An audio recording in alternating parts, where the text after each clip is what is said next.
We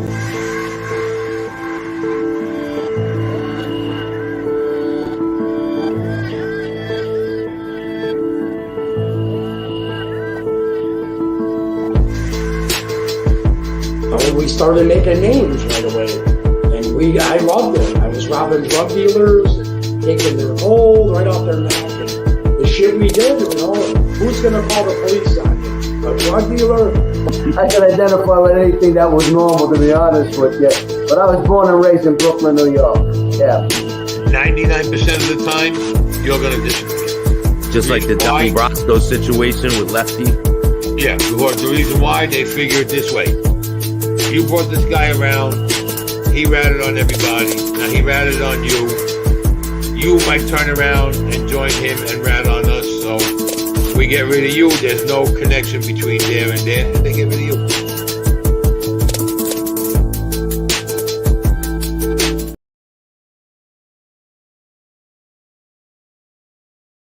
To another episode of Chatting with Staxx. I'm your host, Bill Staxx, and today I got Keri, because they thought, we got him, right? Yes, they were very excited for that. They couldn't wait to dig up that body and have a murder charge for everyone. But that's not what happened. Tearing up, and they got all their, digging material, and everybody, and they go up there and they unbury the bag full of bullshit.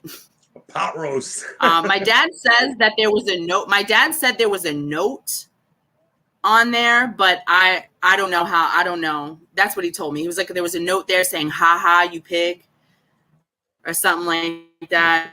And they were pissed. They were fucking livid. How long after the dead body situation did the bust occur in your father and everyone get swooped up?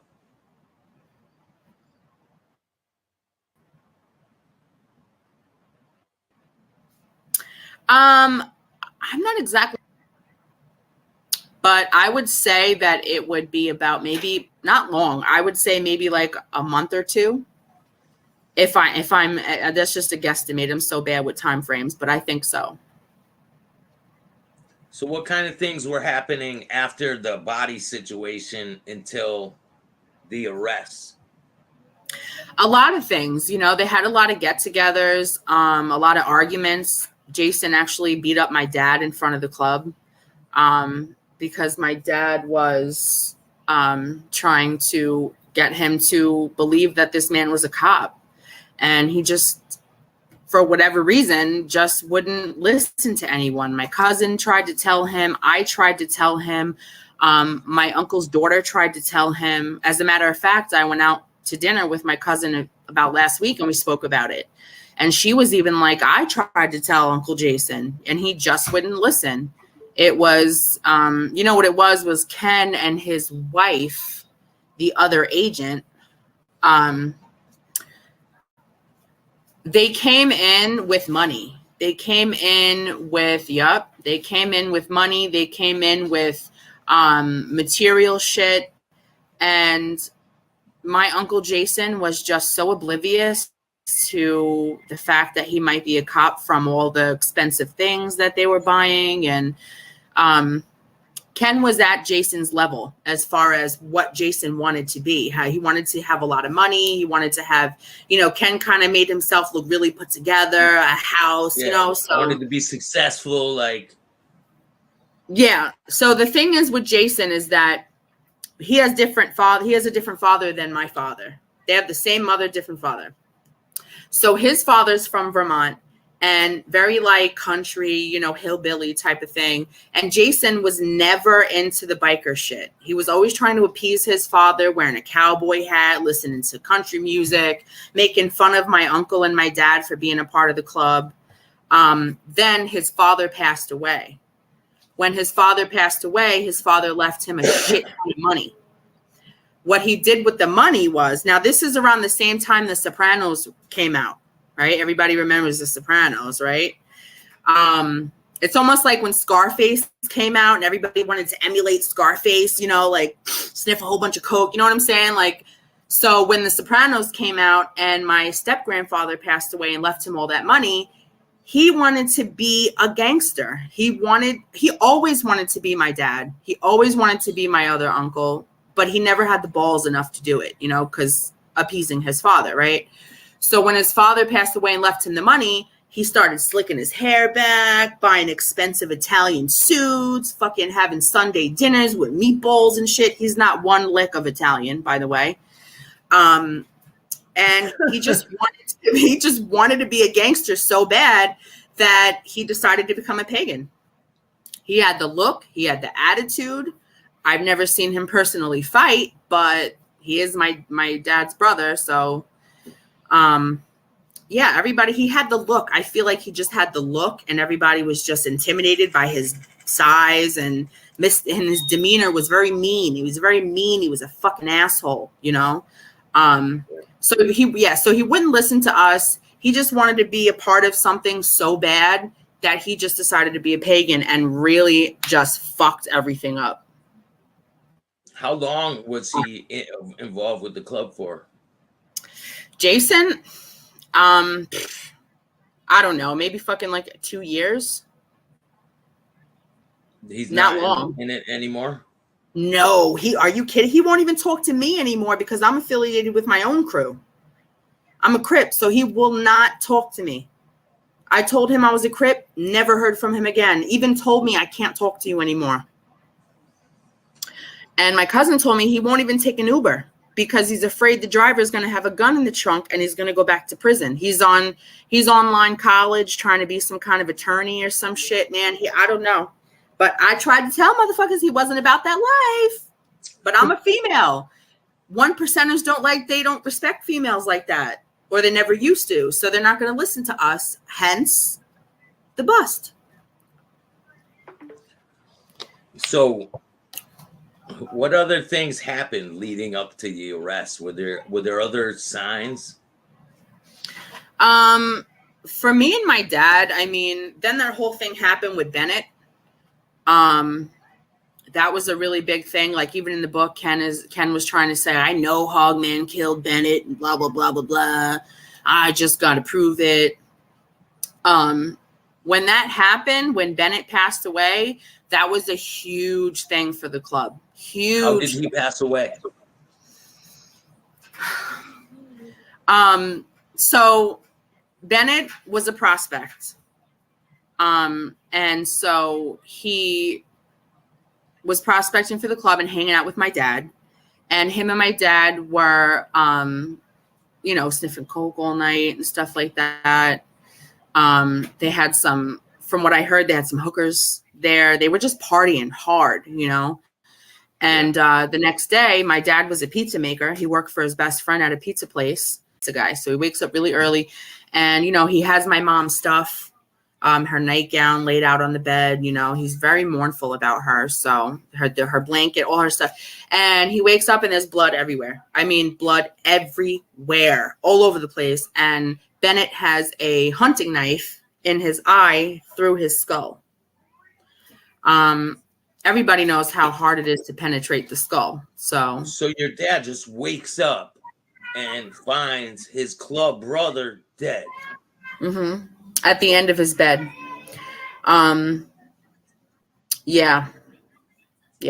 I didn't know what was going on at the time. And I called my dad that morning as the cops are coming. I had no idea what happened. I didn't even know Bennett was there. Me and Bennett were pretty tight. We hung out. He drove me places. He's a prospect. So they have him doing shit, favors, runs, things like that. And he always picked me up. He was a good kid. He was young. Your father wakes up. He finds his club brother dead with a hunting knife stuck in his skull. There's blood everywhere. What happens? You call him, and I did. Without even knowing the situation. I'm just calling to say good morning. That's something that we started to do after my mom passed away. So I called him every morning, every night. That night before, he didn't answer the phone. So I figured he was, doing exactly what he was doing, So I called him the next morning and he's like, Keri, he's like, I don't know. He's like, I love you. He's like, the cops are on their way. And I'm freaking out because my mom just passed away. I just lost my kids. So I'm like, I'm freaking out. I can't lose my dad too. What the fuck? So I'm like, what do you mean? He's like, Bennett's dead. Bennett's dead. I'm like, what? And he couldn't explain the situation to me until he got back. So of course the cops picked him up, the caution tape, the investigation, but there wasn't enough substantial evidence to put the murder on my father. So they made it a cold case and let my father go. It didn't end there though. But was Ken Croak already involved at this point? Yeah. Yeah, so he was Ken in the club. Was around every day. And so like the same day that this happened, Ken Croak and your father meet up, right? I don't know that they met up that same day because the cops took my dad in for questioning and he was there for a long time. I don't know if they met up that night, but Ken was definitely around for the whole thing. He was a pagan, as far as we knew. So did your father explain to Ken what happened? Yeah, he explained to everybody what happened, but nobody believed him. I mean, the guy, it's just the two of you, and he wakes up with Bennett at the end of his dead. But first of all, do you know how hard it is to penetrate somebody's skull? It takes a lot of force, you know? So it was hard for people to believe that my dad didn't have anything to do with it. Also, Bennett's family is a part of the mafia.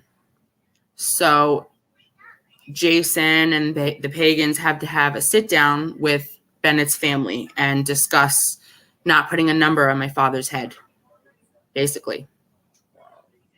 Yeah, it was a big situation. So when did this happen? When did it happen? Definitely before the bust, that's for sure. I mean, that's just one of the events. Year? My mother died in 2007. My kids got taken 2010.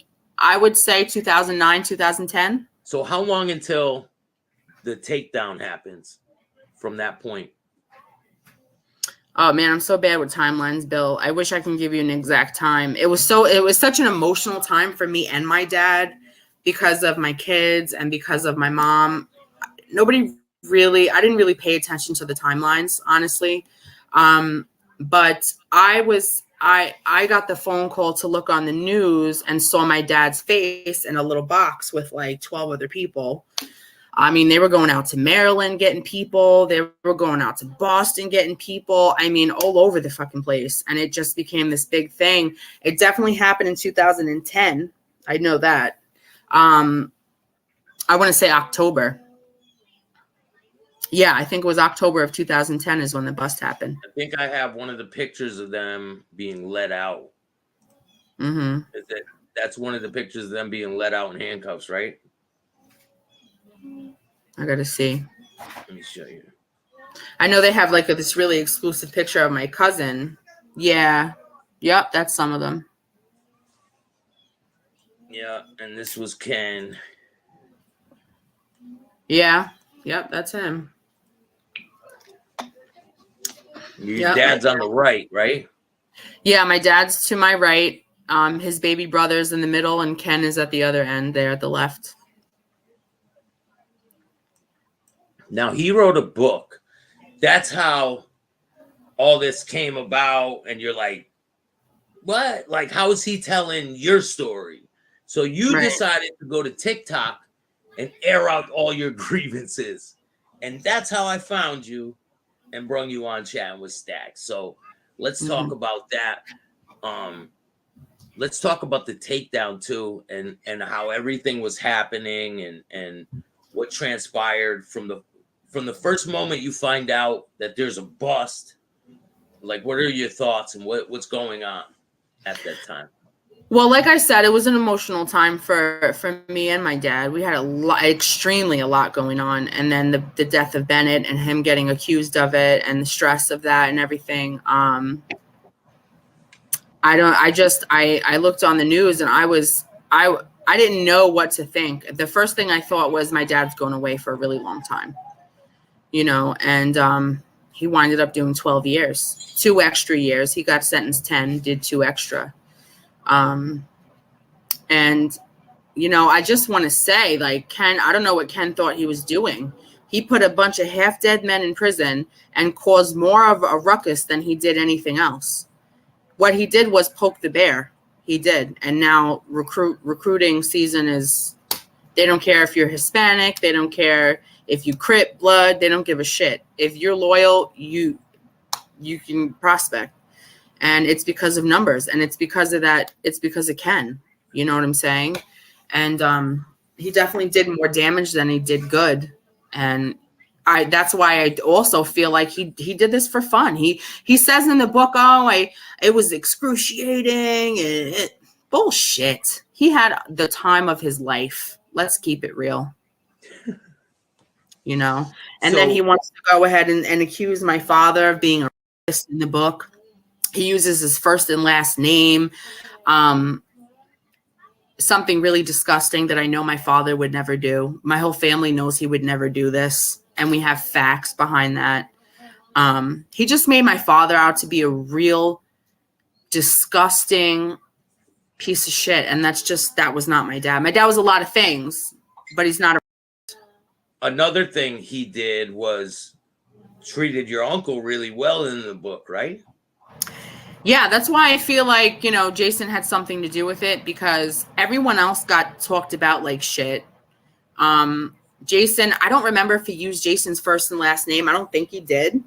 But he was like, he was the best cook to this day. I've never had such a good roast before in my life, and nothing bad to say about him. I mean, I was on Audibles, got the free credit. I went from chapter 1 to chapter 51 in under 30 hours. I could not stop listening to it.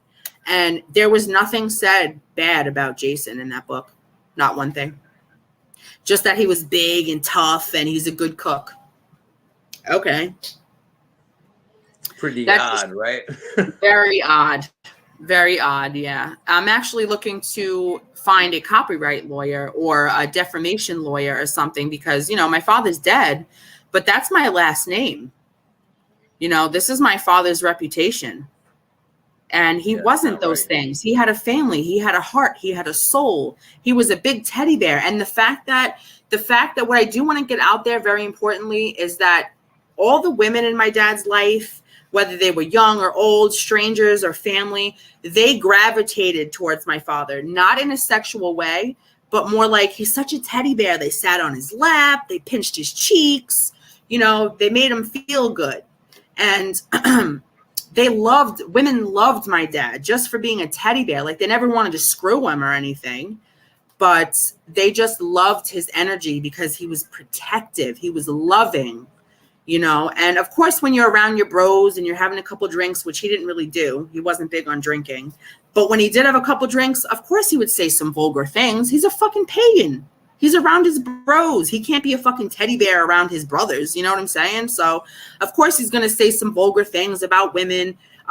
It's well known in the 1%er atmosphere that women, especially, I don't know about now, but back in the day, women were just not respected.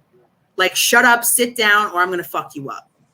And that's just the way it was. And so my dad coming into the times was still a little old school, but only around his bros.